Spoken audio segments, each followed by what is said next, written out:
Hi, I'm Jackie Jones of Jones & Associates Law PC, your family fixer.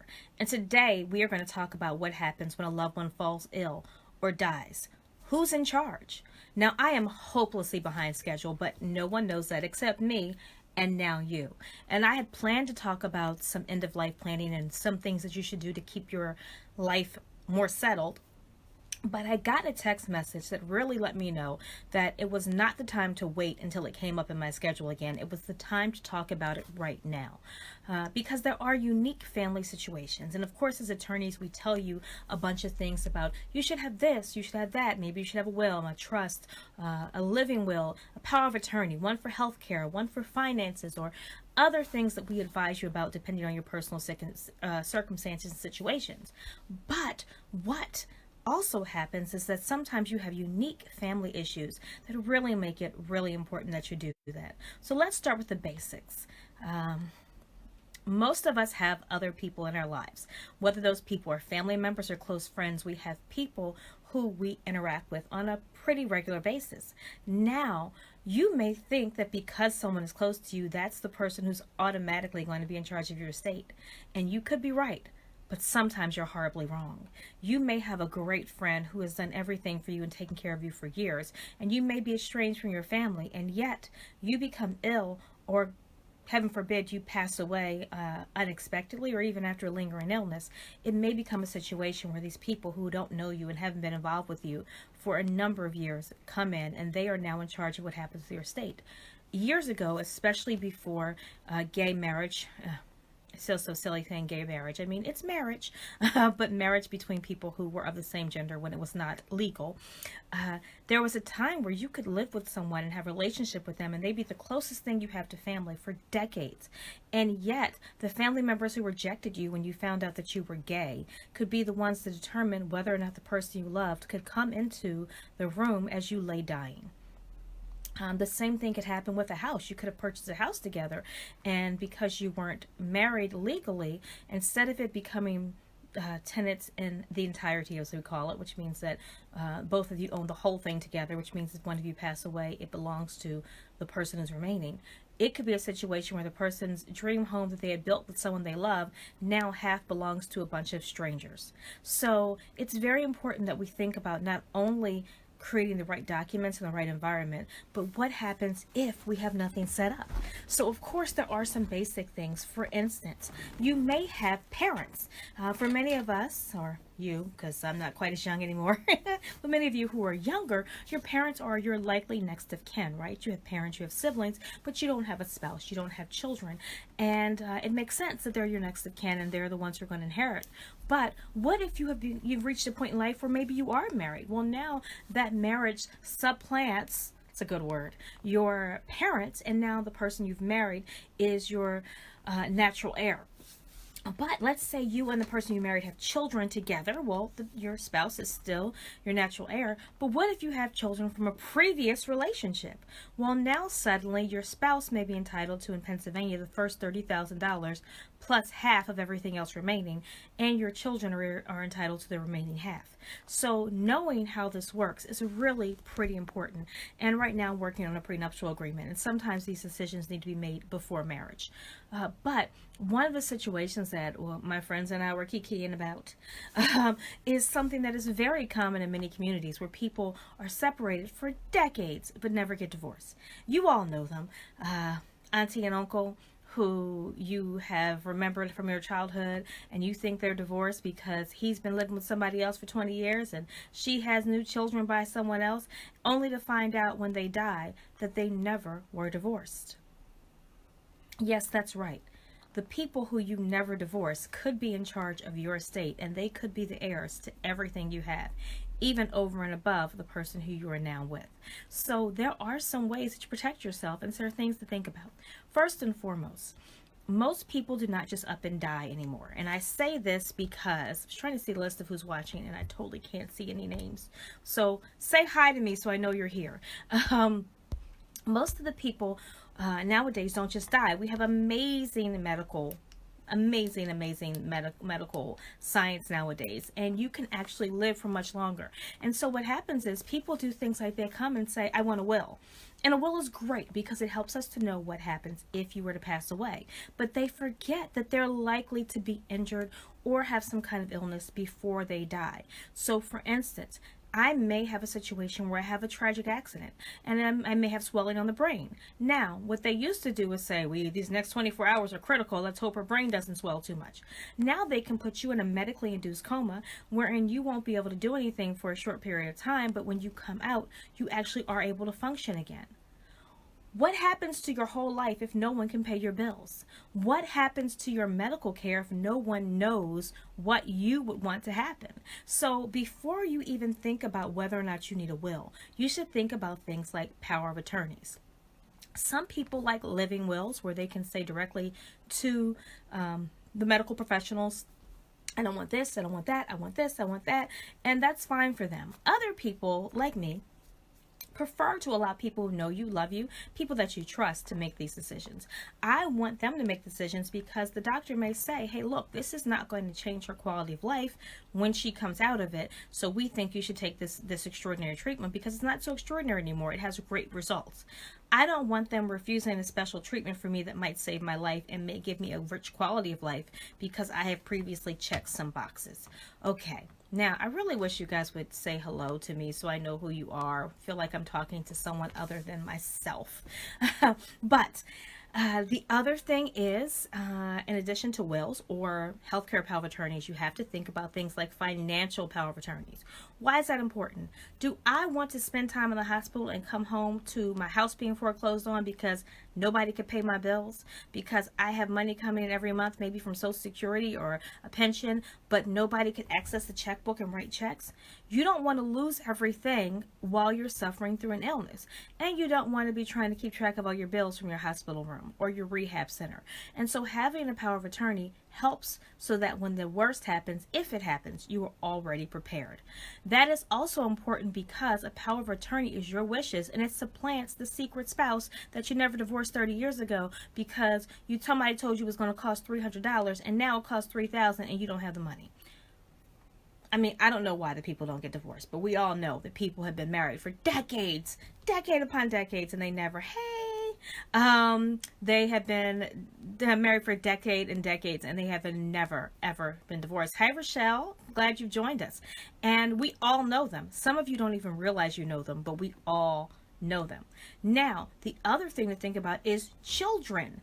Children who may be adults at this point. Why am I saying that? Because you know how it is when your children hate your new husband, and they always have. I literally remembered a situation where a woman was dying. I mean, she was essentially dying.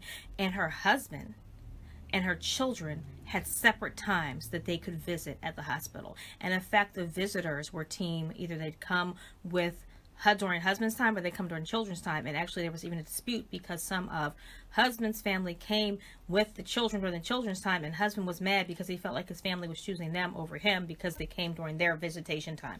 So things can get really, really tense. But the importance of having a power of attorney, especially for healthcare and then also financial reasons, is that if there is some long distance spouse out there or long distance child out there or parents that you haven't seen in forever and people that you don't want making your decisions, your power of attorney will actually have the legal right to make the decisions over and above people who come in and say, I'm family. That's really important. I remember someone who's very close to me taking a very first flight and saying, you need to make sure that my mother does not get my child. If I go down this plane, she cannot have her. Well, of course, she didn't go down the plane. But that is why it's so important to have things in writing and planned ahead of time. Now, once you're doing, hey, David, once you have dealt with the situation of who you want to have power of attorney, who you want to deal with things while you're alive, you also have to think about if you die. And I say if because chances are we are going to die. I know that it seems amazing, but the chance is we're not likely to live forever. I want to live forever. I want to learn how to fly high. Okay, so I really liked Fame when I was young. I need to stop doing this. But at any rate, because we are not likely to live forever except through our fame, we need to make sure that we dispose of our assets in a way that is the best for our family and friends, or how we choose. I know there are some people who say, well, look, I have one child who's a millionaire and I have one child who struggles, so I want to give more to the one that struggles. Others who say, don't do that, it will cause resentment, everything should be equal. Still others, hey Aisha, still others who say that it's really important that we include friends or we include caregivers or whatever. So you want to have something that makes sense for you and your lifestyle. If you don't tell people who gets your grandmother's ring, unfortunately, your children could be fighting over it. I'm not going to say any names, but there's a certain member of a certain family who used to walk around their mother's house and say things like, I really want those canisters when mom dies. And there was a lot of eye rolling about it. But honestly, when the time came for mom to go to a nursing home, she got the canisters. Another sister got the china cabinet. And a really, really adorable grandchild got the books that we shared and silverware, because that's what happened. But at any rate, it's really important that you think about how you want to share things with people. Sometimes there's a special momentum. My grandmother and I used to read Maya Angelou together. Her and Maya Angelou were born in the same year, and I was so amazed by the poet Miss Angelou when I was in college, and the fact that my grandmother knew who she was. And I used to buy books, and I'd buy two, and you know, all that whole series of I Know Why the Caged Bird Sings, and that whole series of Maya Angelou's life. We'd sit and we read, and it was a great thing. And so obviously when her time to leave her home came and we couldn't take everything with us, as we were, you know, she did nursing home care for a while, I had those books, and they are still precious to me because it reminds me of something special that my grandmother and I did. So when you are thinking about how to deal with your estate, don't just think about money, also think about mementos, think about memories, think about what will make you happy, what will make your family members happy. But of course you do have to also think about things like money and how people's lives are. I had one client who wanted her children to have her home, and that she wanted them to live together. And I said, that's great because your children are all college age right now. But what happens when one of them gets married? Like, what if they don't want to live together? What if one of them gets a job elsewhere and wants to go off? Maybe you can give them the house and they can decide what they want to do with the house. Like, that is what my job is, to give you advice on how to make things better for your family. And of course, I encourage you to do anything. You can do whatever you think is appropriate, but what we are trying to do is give you options. So when there are unique situations, you know, about who you want around you and who you don't want around you, make sure that you put the documentation in place so that things can happen the way you want them to happen.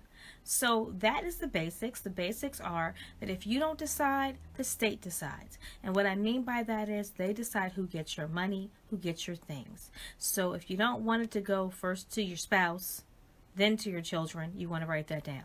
If you have neither spouse or children and you think my siblings need it more than my parents, you want to write that down.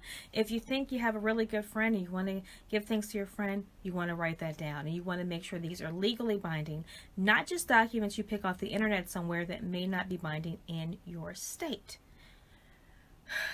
Please stop doing these documents on the internet and wondering why they don't work. You don't know, they don't know, you're picking wrong clauses, you're not getting it notarized when it has to be, you're not including provisions that must be included for it to be legal. Like, please come to us, come to a lawyer. You can find all manner of prices.